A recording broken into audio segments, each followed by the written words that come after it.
little bit. All righty. Welcome, everyone, to the LGBTQ Success Syndicate. I am the founder and your host, Scott Fullerton.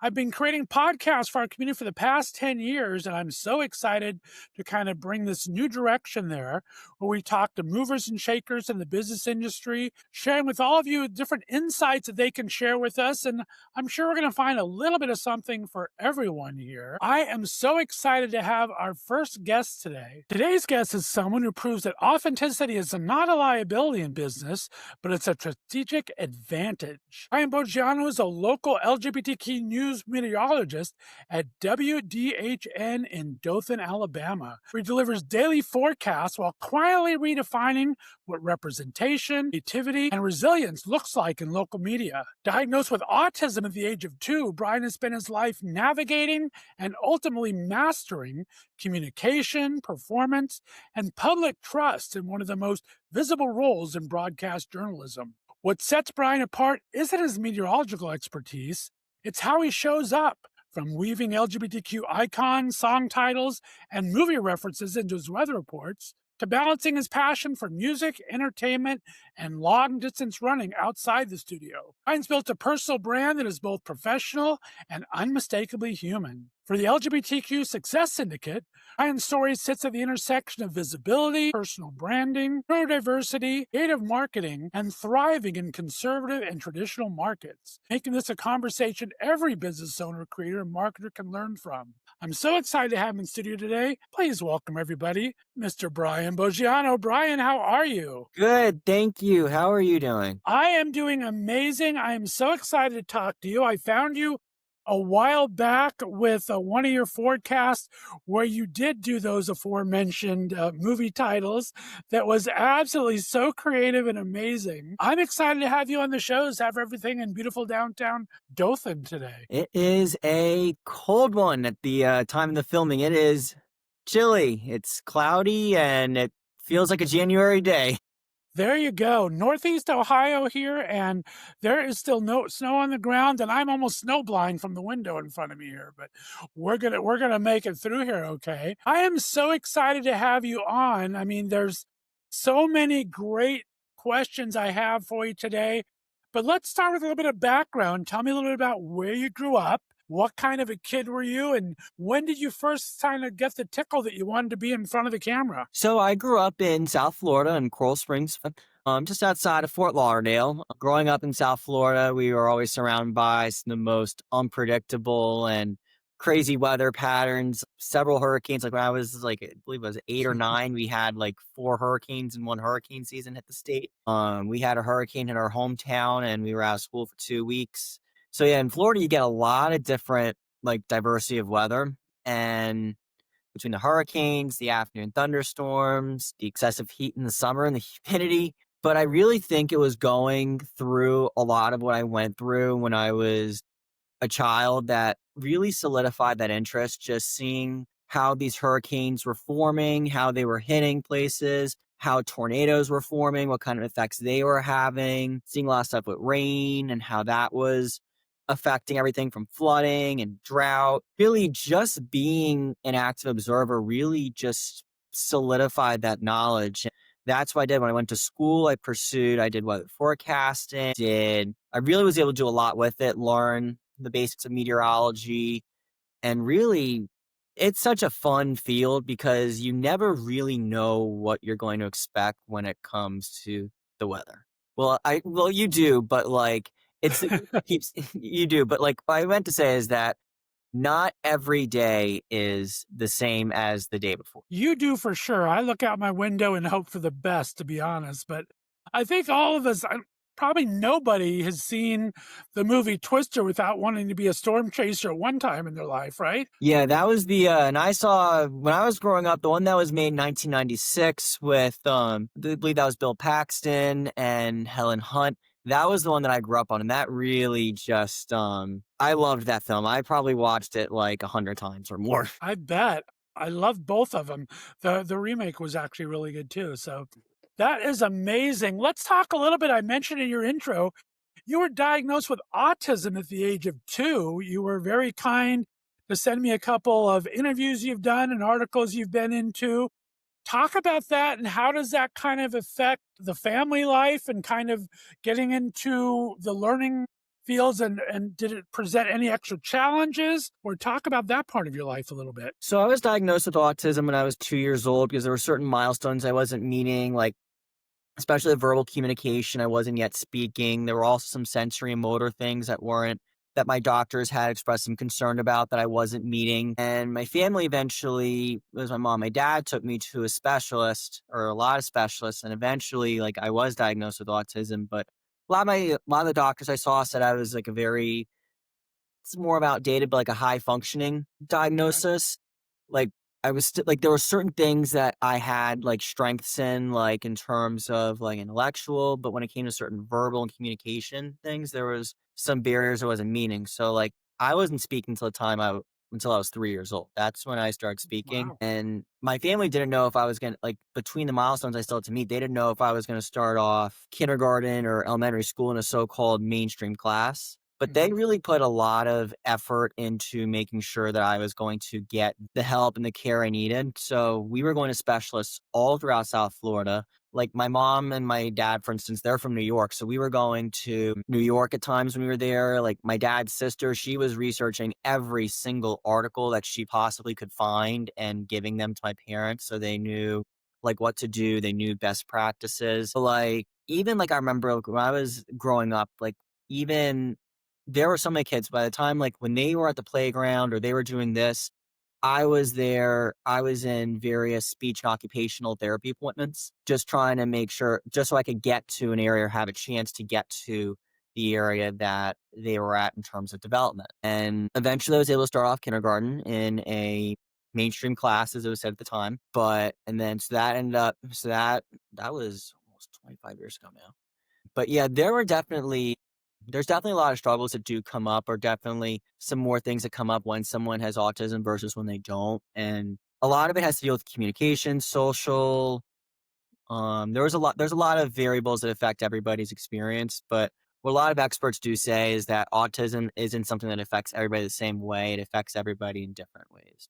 Right, and how important is family in all this? I mean, just from everything that I was reading about it, your parents, your sister, as you said, your aunt in New York was so supportive behind everything.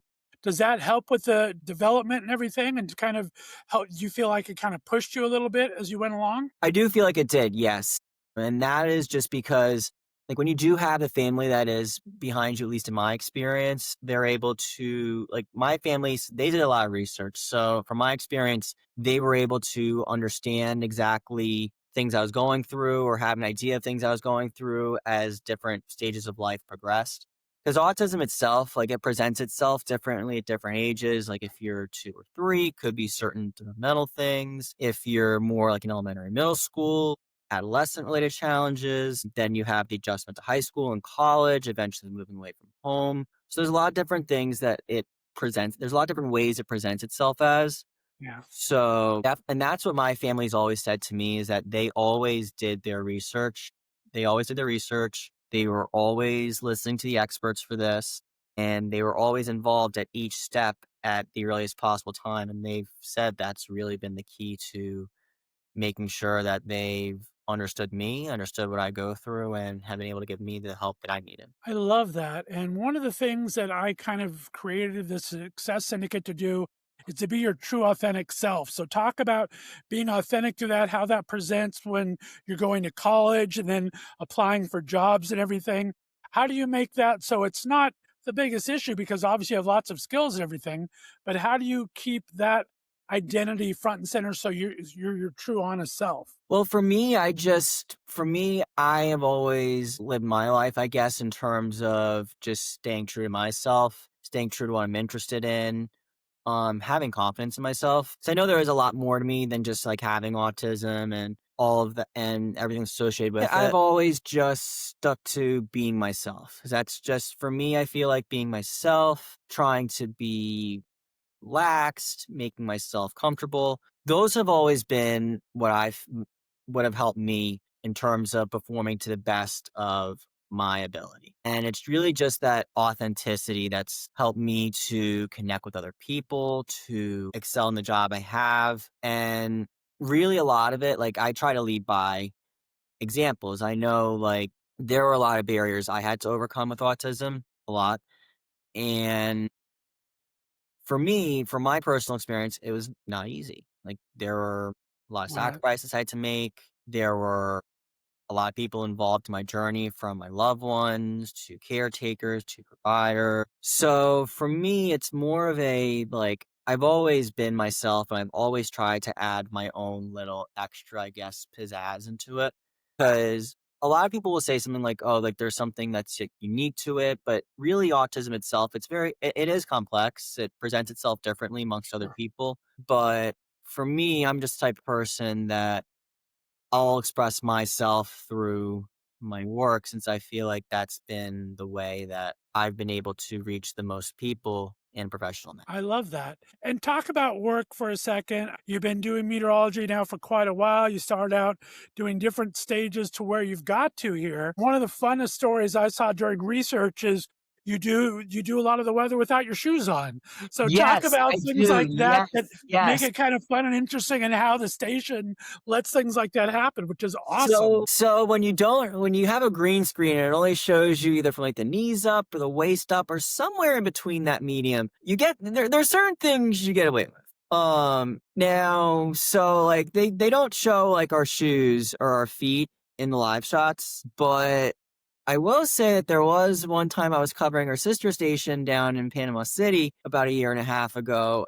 And that was a day I decided to wear an old pair of running shoes because they felt comfortable. And yep, they were right on camera. But no, Oopsie. yeah, but for me, it was always like one thing with autism, that there's a sensory processing. There's some sensory processing differences. Like, some people might process heat differently. Some people, it's certain types of clothing that might be more sensory friendly. And for me, something that is really satisfies that sensory friendly nature, or something that really helps me sensory wise and helps me calm down, is taking my shoes off. Because, like, when you figure it's live TV, you have all these lights on you, you have a camera showing you what's going on, you have the clock, you have producers in you got a lot going on. And when I first got on TV, I'm just like, oh my goodness, how do I process all this? But with time and with practice, it was something I adapted to. And the shoes thing, that just has made me feel very comfortable. And luckily for the station I'm at, it's something I've been able to do. It's something that even I've already said publicly, like, they've always had like sensory friendly stuff. Like, you can do that. If you ever need to decompress, they have rooms in the studio that you can decompress in. There's no I love that. volume. You can turn off the lights. It's pretty calm. And I've used that a couple times, especially during some of my breaks in severe weather, because then just helps you get your thoughts together, helps you just take a deep breath. Because when you're doing winter storm coverage for 12 plus hours, or you're doing hurricane coverage for several hours on end, you always gotta make sure you're at your best self. Because I that's can only imagine. because Well, both. how good is that? I mean, one of the things that I try to teach so much in business when I'm a consultant is the company culture, and it's so important to have a company culture like that, that not just that does something for everybody, right? So those things can help a myriad of people, not just autism, obviously, Yeah. but all sorts of different things to make your work environment work for the people around you. So I think that's great, and congratulations to the station for doing that. Talk about how, I mean, just to get comfortable being in front of a camera and having such a forward-facing role, how was that? Were you always kind of outgoing like that eventually, or what made you want to pursue actually being on camera? I would say the camera, like, being on camera, definitely got easier with time. When I was in college and I was a student forecaster, there was a lot with that I was very nervous about being on camera with. I think I'm not really sure what happened, what was with that, but I know when I got here, it was probably about the first year. Like, I was definitely still trying to find my footing, and I was just like, it's a new area. So there's a lot socially I'm adjusting to. So I was definitely kind of nervous, but I would say then probably my second year, which I just completed my second year, started to just like relax, just know that like people entrusted in me, that they believed in me. And that's something I always kept in the back of my head, was that you always have people come to you saying they love your forecast, they love seeing you in the morning, they look forward to you every morning. And yeah, you might make a mistake here or there, but every newscaster makes a mistake. Everyone on TV makes a mistake. Like even at the number one station in the country on the national news, they make mistakes. They are not immune from error. So I think it was when I let that like to embrace my imperfections. I think that's when I started really loosening up, and it was probably really within like the last, I would say, like 6 months that I really started seeing myself just be like more conversational. And as I started being more myself, I felt like it just got a lot easier because originally this is something that goes into play with both the autism part of things and the LGBTQ plus side of things. There's a term called masking. It's when you hide certain traits, but it's more so Yeah. with autism. I've noticed it just because like there are certain things like either I try to mask like certain, if I'm going into like a sensory overload, I've tried to mask that. If I've ever had a processing thing, I've tried to mask that. Or I've always watched my nonverbals or any maybe like any kind of like any tics I might have, like, I would always try to, like, mask those. Now I just, like, embrace them because it's like it's just for me, I just want to bring who I was because I feel like that was the best way I could go across to the viewers and to my coworkers too, and my station and company. There you go. That's authenticity right there. And you mentioned the LGBTQ-ness of it all. So let's go there for a second. You kind of came out to yourself as bisexual. Talk to me about that journey. And then how do you bring that into the mix of a work environment that is obviously part of the community? You're very forward facing. A lot of local news, especially local people go out in the community and you're seen at the local diner and the restaurant. So talk about how you brought that part of your personality, your sexuality into the role, and how has that been accepted throughout the community? Well, I would say it wasn't something that, like, I, like, purposely intended to do. It was just always with me, like, bringing in like my interests or stuff to like make the forecasts a little more fun. And a lot of my interests like do align with the community in terms of like music, in terms of pop culture. It's just something I've been like a huge music fan and pop culture fan for the last probably 15 years since I was in high school. And it was really just trying to make the forecast like more fun, trying to make them like when appropriate, making them more fun, making them a little bit more something that people would want to tune in to see. So there have been a lot of references to like pop culture. Like an example, like one of my biggest projects I did was throughout the month of June. I referenced every day either one person who is an icon to the LGBT community, someone who is a part of the LGBTQ plus community themselves, or someone who's had a long-standing impact and was musicians, and I referenced them in my forecast. So if I remember correctly, I think the first person I did in that was actually someone who was a very strong ally, but who's had a huge influence on the community is Britney Spears. Right. I love Um, that. That's going old school. You're not that old, dang it. You're bringing up my past now. yeah, and then Beyonce was another one. I brought up. She was among the first. Let's see, Lady Gaga was in there. Cardi B Well, was talk about that. Let's talk about it as a branding element. Now you're known for this. I'm sure it's got to be a very popular segment, right? Has it kind of been asked for in comments or around town, or talk about how it's taken off at the station? So when I was doing that challenge itself, like I was posting every day on social media and people were requesting do this, like mainly on social media. And because I had like more of a younger appeal compared to the audience as a whole. Because like when I was going through my like TikTok metrics and Instagram metrics, most of my audience is in that 18 to 34 range versus the 35 to 54, 55 plus. So it was definitely a younger segment of the population was being brought in. And this is something for local, like this is something that a lot of news organizations are doing. They're trying to bring in more like younger people, like 18 to 25, 26 to 34s, trying to do that. And like TikTok's a great way to do that because you have a younger audience.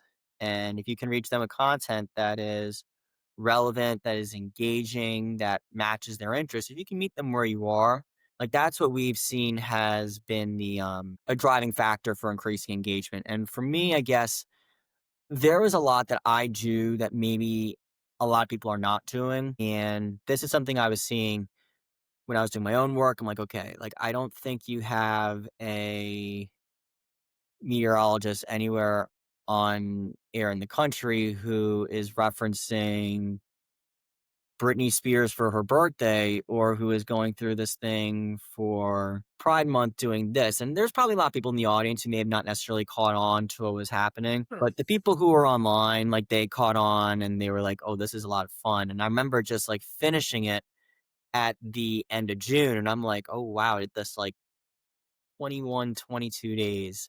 I was like, and for each one of them, it was like 3 or 4 references like that I was just working in. Like sometimes it would take an hour to think about what I was gonna do. Sometimes it would just take 5 minutes, and then you always have to plan around severe weather. You're like, okay, I don't wanna distract from that because that's the first goal foremost is keeping people safe. Everything Sure. else is just a bonus, but like really being able to be the voice that people trust has been the biggest one. I love that. It's so awesome. And like I said, there's not just a branding element to it, but it's great business. I think it really, I also do an entertainment podcast and we talked about it a couple of weeks ago.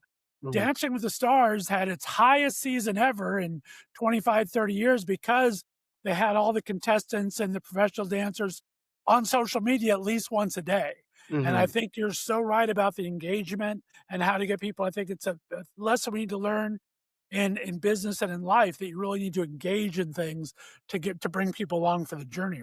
Yeah, and that's the thing. It's like with local media, it's like you can have TV all you want, but now like with the 24/7 news cycle and how just news has been constantly evolving, like you have to meet people where they are sometimes. So that involves having a presence on social media, being in the community, knowing your audience, or even having a niche audience, knowing your niche audience. Like for me, my niche audience, I realized is very into a lot of pop culture stuff, but then I also balance that with my audience here locally, like getting to know them in terms of what do they like, what's on their minds, what events do they want to do this weekend. But I always keep it fun for my online audience because it's really they really like it a lot, and really just being able to put in the entertainment type stuff. It's really interesting how I've been able to do that. I didn't think I'd be able to do that any way, shape, or form, but I found a way, and Nice. but, it's really just expressing myself and making the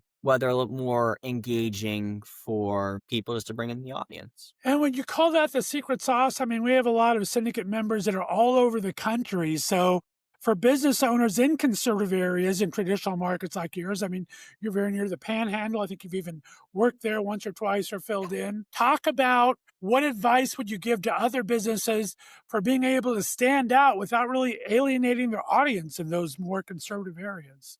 Do you have any advice for them? I would say the key is just to know who you are, know who your audience is, know what your audience likes, really just knowing the area, knowing your audience, knowing your brand. Because when you go into one thing I realized is that when you go into business, you always have to ask like, who am I? What are my goals? And what I want to accomplish. That's at least in my perspective. But so that's what I would say is just when you have to balance everything, you always just have to know just who you're catering to. That's the main thing. But you I always like can't it. but also for me, it's always just been about being myself and knowing my purpose. I love that. And talk about what lessons from broadcast media could LGBTQ creators and marketers apply immediately for their own content? What advice do you have for people that want to get on camera or are afraid to get on camera? I would say just go for it. If you think you have an interest in it, just go for it. It's never too late to start. I mean, if you have an interest in it, what you can do is at the very least try, pursue it. It's going to be a lot of fun. Like, even for me, I was so nervous about moving to a faraway area just Right. because, like, with routine and everything and being far away from family. When I realized I was doing what I love so much, and I was having fun with it, and I was being trusted to give the weather updates, keep people safe in emergency. It became very rewarding, and it became something that a lot of people really just recognized me for, saying like, "You're doing a good job at this, you're doing a good job at that," and you realize that there's people who are going to count you, and you're going to see the difference you're making. Well said. Now, running plays a big role in your life. We talked about that a little bit. How does the physical endurance translate into kind of mental resilience and professional consistency? I mean, we talk about you'd have the body strong to have your business strong and everything else strong.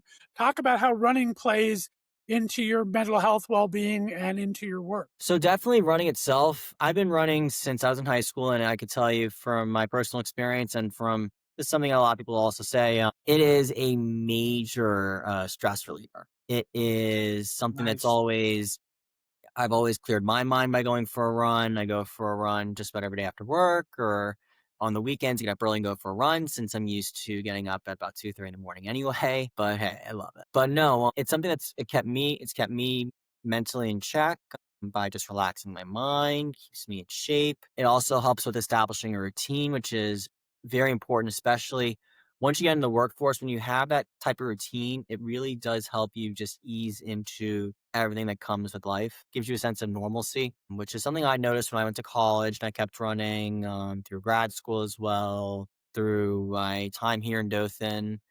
And really, I would say it's really nice in the winter when you're like in the 30s and these when because we were at 9 degrees one morning, and I'm like, yeah, it's I mean, inside, but like, no, in the summer, like this is just brutal. Like I would run outside and it was like 98, 99 degrees outside.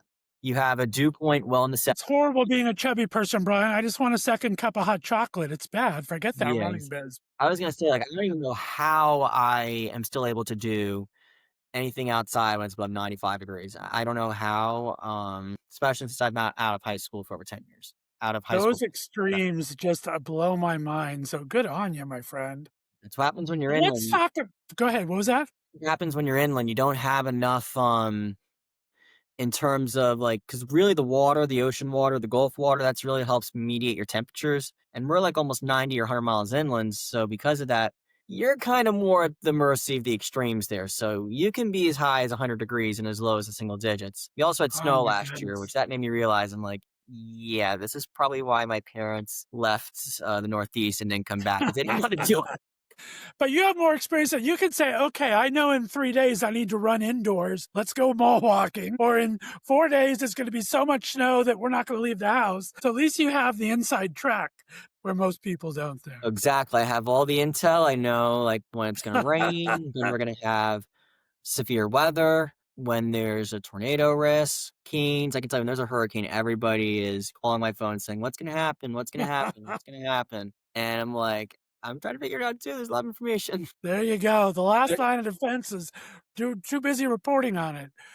All right. Well, let's go into if you were mentoring either a neurodivergent LGBT creator or business owner just starting out, or just a business in general, what would you want them to know that you had to learn the hard way? I think you kind of hinted on it in a couple ways, but what would you do if you were mentoring someone like that? I would say just from the get go, map out what your rough plan is. Like, this is some of the stuff that I've started doing very recently. Like, and I'll say this from experience. Like, always map out, like, for me, I mapped out exactly what my goals were, how I was going to get there, and what I would have to do to get there. So, those are some Mm, things. It's just some strategizing that you have to do.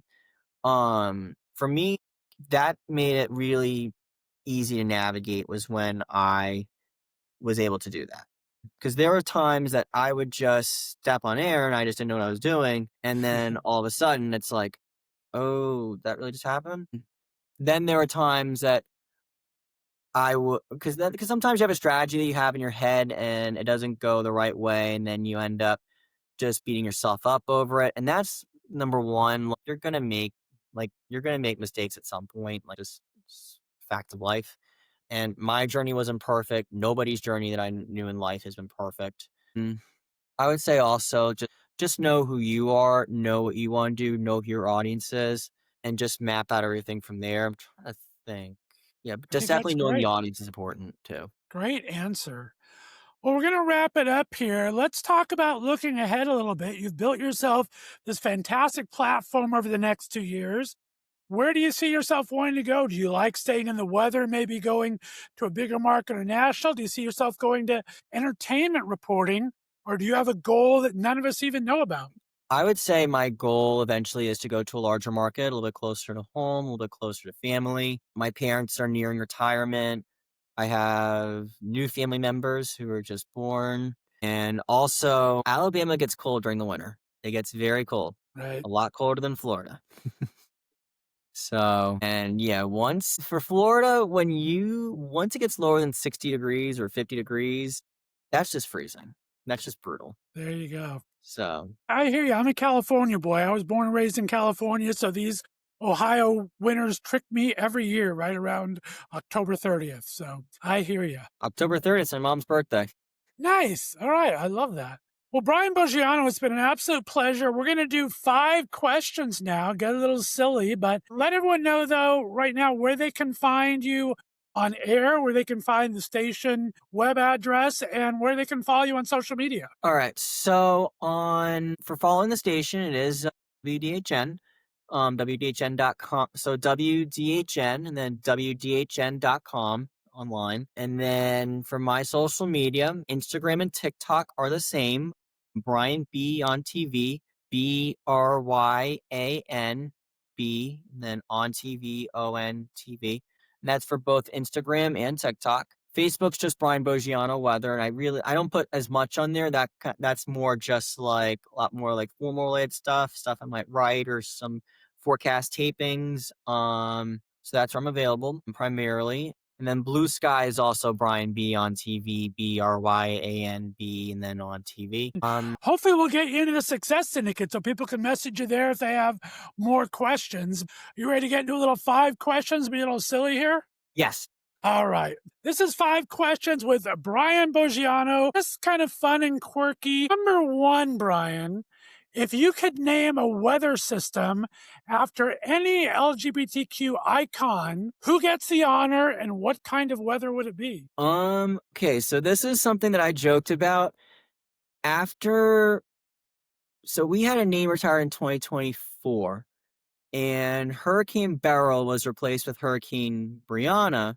I wanted it to be Hurricane Beyonce, but Nice. then I figured that probably nobody would take that seriously. So She is definitely a force of nature. Hurricane it is for Beyonce. Good choice. All right, question number 2.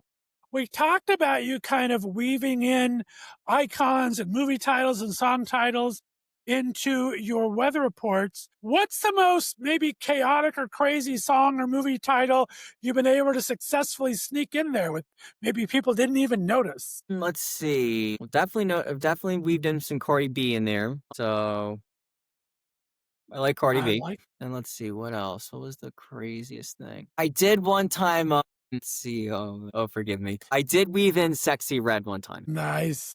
I like it. All right, question number 3, Bryan. Have you ever used your neurodivergency to get out of a tricky business or personal situation, but it really wasn't affecting you at all? You know what? No, I haven't. Good for you, Mr. Authenticity. I love that. That came through in the entire interview.